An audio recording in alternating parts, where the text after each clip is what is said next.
Halaya naman nga ni po ang cravings natin today dahil food is life and diet is alive. Isa din nga ni Ari sa mga sikat na dessert sa ating mga Pilipino. Ang halaya nga daw ang ibig sabihin na isang matamis at malapot na panghimagas. Karaniwan talaga ay ubi ang inagamit dini pero today kamote ang agamitin natin. Bumili lang ako ng 1 kilong kamote dini sa kapitbahay namin at kulang na nga ni yung mga natira kong kamote dini noong nakaraan. Abay swerte laang at meron pang natira. Hinugasan ko lang ulit yan tapos inilagay ko na isa-isa sa kaldero at para alabunin ko na. Inalabon ko nga ni muna aring kamote bago ko gawing halaya. Sabi nila ay masarap daw yung inagadgad muna at inaluto ng diretso kapag sa ube. Ay antala naman at wala akong ube dini kaya hindi ko muna masusubukan yaan sa ngayon. Noong luto na nga niya, inahon ko yan sa apoy at inilagay ko na sa isang lagayan para apalamigin ko na. Noong malamig na ay binalatan ko lang nga niyan isa-isa para naman adurugin ko. Gumamit lang nga ni pala ako dini ng food processor. Kung wala ka naman abay pwede din ang kamay. Pagkatapos ay agad na din ako nagpadalit ng apoy at alutuin ko na nga ni Ari. Noong dalit na, inilagay ko na agad aring kawali. Gumamit lang pala ako dini ng isang malaki at 2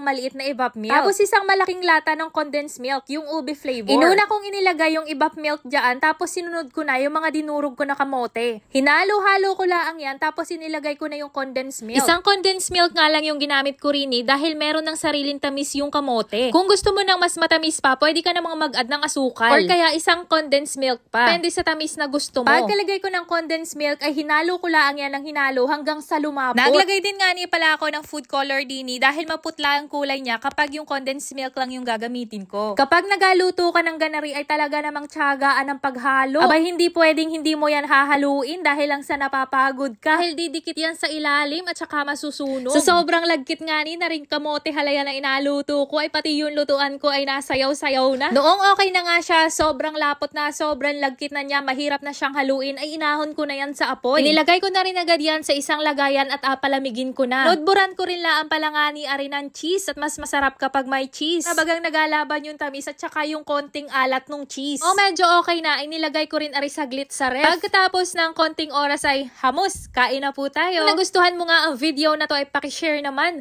Like and follow mo na din ang page para sa mas nakakatakam pa nating mga luto. Salamat!